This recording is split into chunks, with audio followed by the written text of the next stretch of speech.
Bismillahirrahmanirrahim. Alhamdulillah ya, pada kesempatan ini kita masih akan mempelajari dan berusaha memahami ayat-ayat Allah yang berkenaan dengan perihal sabar atau bersabar.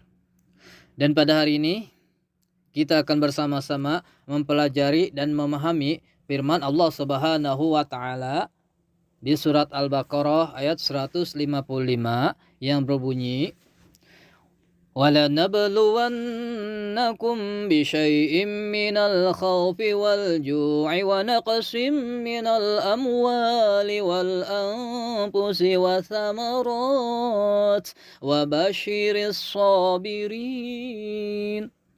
Artinya, dan sungguh kami akan memberikan ujian untuk kalian dengan ketakutan, kelaparan, kemiskinan, kematian, dan buah-buahan. Dan berilah kabar gembira untuk orang-orang yang bersabar. Kita mengetahui ya, apabila Allah akan mendatangkan ujian atau cobaan kepada kita, tidak ada satupun di antara kita yang dapat menghindarinya. Ujian atau cobaan-cobaan Allah yang berupa al-khauf, yaitu ketakutan atau kecemasan, wal-ju', kefakiran atau bencana alam, wa naqsim minal amwali, kemiskinan atau pailetnya usaha kita, wal angpusi, penyakit atau ditinggalkan orang-orang yang kita cintai, wasamarat, pacaklik, gagal panen atau kemarau. Apabila kita lulus dalam ujian atau cobaan-cobaan tersebut, maka Allah akan wabashiris sabirin. Allah akan memberikan kenikmatan dan kebahagiaan kepada kita. Allah akan memberikan kepada orang-orang yang bersabar pemberian yang tidak bisa kita hitung-hitung, tidak bisa kita kira-kira, dan tidak bisa kita bayangkan memakai logika. Sebagaimana Allah Subhanahu wa taala berfirman di surat Az-Zumar ayat 10. Innama yuwaffas sabiruna ajrahum bighairi hisab. Artinya, sesungguhnya kepada orang-orang yang bersabar akan diberikan pemberian tanpa perhitungan. Di surat Al-Furqan ayat 75 yang berbunyi, Ulaika yujzaunal ghurfata bima sabaru wa yulqauna fiha tahiyatan wa salama. Artinya, mereka itulah orang-orang yang akan diberikan martabat atau kemuliaan yang tinggi karena kesabaran mereka, dan mereka mendapatkan di dalamnya kesejahteraan dan keselamatan. Pertanyaannya, bagaimana ya caranya di saat ujian-ujian atau cobaan-cobaan atau masalah yang datang kepada kita, kita bisa bersabar. Kita bisa melewatinya atau kita bisa lulus dalam menerima ujian-ujian atau cobaan-cobaan dari Allah. Allah Subhanahu wa taala ya memberikan kita banyak bocoran atau rumusan atau cara akan hal tersebut di banyak ayat-ayatnya. Antara lain di pertama ya, di surat At-Talaq ayat 2 dan ayat 4 yang berbunyi, wa may yattaqillaha yaj'al lahu makhraja. Artinya, barang siapa yang menjaga Allah, maka Allah akan memberikan kepadanya jalan keluar. Di surat At-Talaq ayat 4-nya berbunyi, wa may yattaqillaha yaj'al lahu min amrihi yusra. Artinya, barang siapa yang menjaga Allah, maka Allah akan memberikan kemudahan akan urusannya. Artinya ya, kita harus terus menjaga diri kita. Ya, arti daripada surat At-Talaq ayat 2 ayat 4 ini adalah kita harus terus menjaga diri kita. Jangan sampai kita tidak mengenal Allah. Jangan sampai kita tidak dekat dengan Allah. Jangan sampai kita tidak mencintai Allah.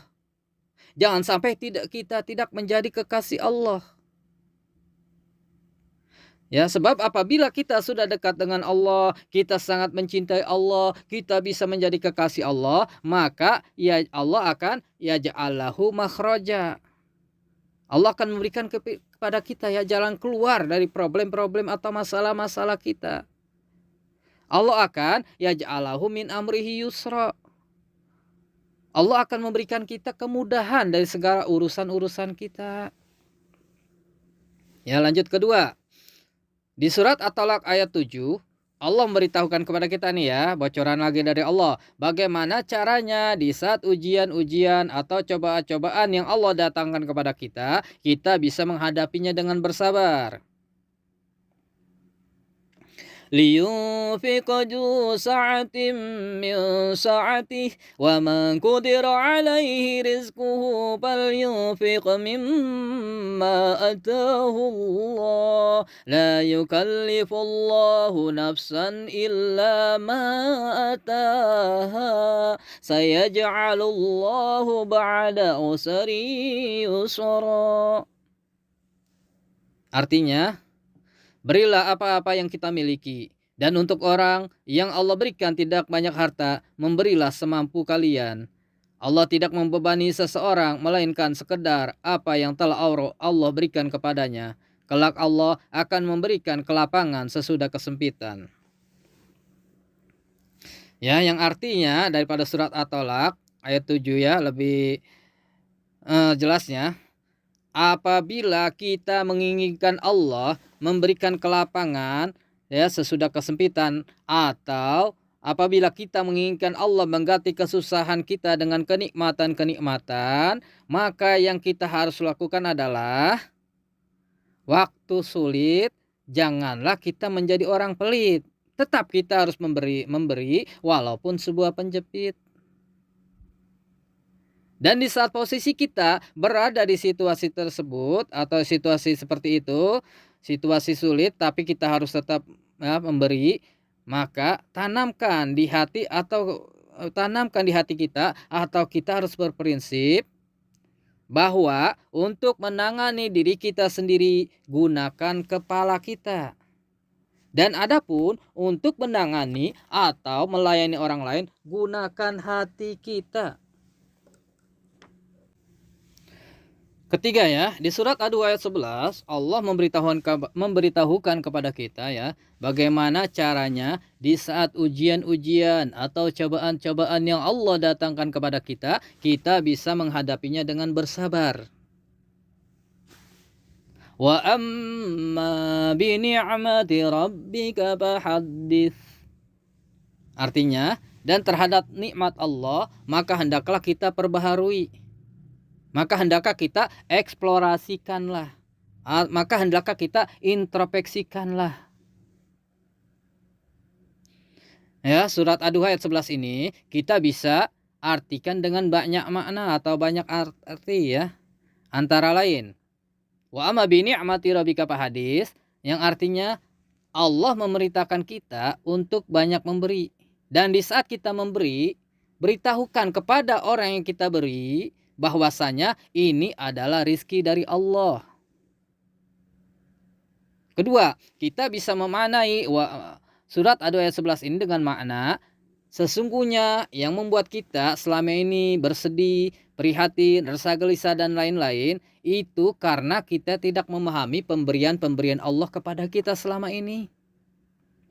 Ketiga, kita bisa memaknai surat Ad-Duha ayat 11 ini dengan makna janganlah kita menuntut Allah akan keadaan yang diberikan kepada kita. Akan tetapi, tuntutlah diri kita yang selama ini banyak meninggalkan perintah-perintahnya. Keempat, kita bisa memaknai surat Ad-Duha ayat 11 ini dengan makna yaitu di saat kita menolak pemberian Allah kepada kita, apapun itu, bagaimanapun itu, disitulah awal penderitaan kita. Dan banyak lagi ya makna lainnya. Lanjut ya. Yang keempat, bocoran Allah yang keempat yaitu di surat An-Nur ayat 55. Allah memberitahukan kepada kita bagaimana caranya di saat ujian-ujian atau cobaan-cobaan yang Allah datangkan kepada kita, kita bisa menghadapinya dengan bersabar. Ayat tersebut berbunyi, wala yubaddilannahum min ba'dihim wala yubaddilannahum min ba'di khaufihim amna ya'budunani la yusyrikuna bi syai'a.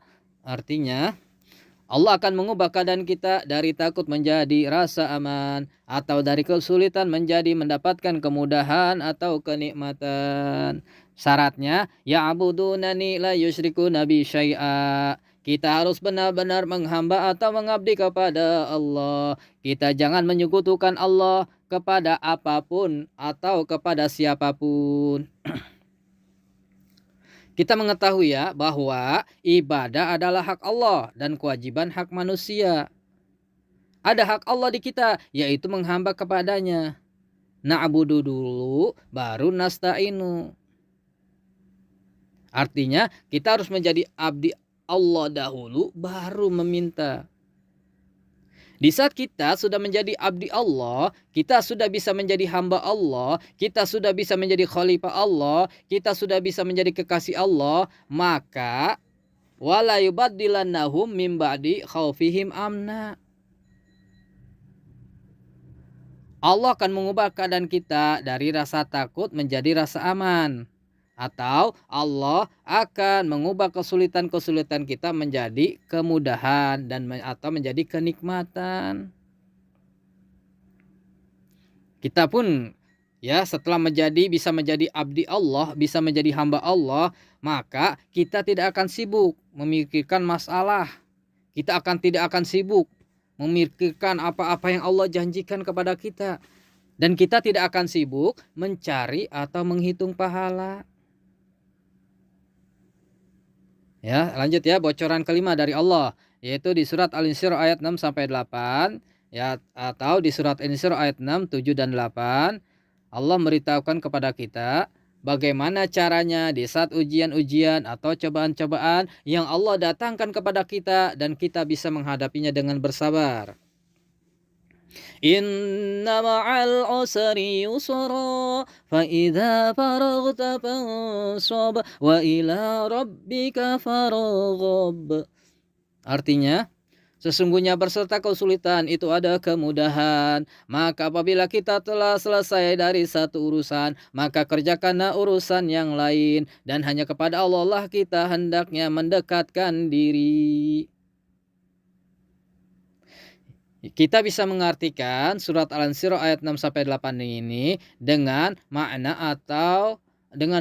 atau arti yang simpel atau singkat, yaitu di saat kita dalam keadaan sulit, di saat kita dalam keadaan susah, di saat kita sedang banyak masalah, kita harus menyikapinya dengan otak bekerja cerdas, fisik bekerja keras, hati bekerja ikhlas.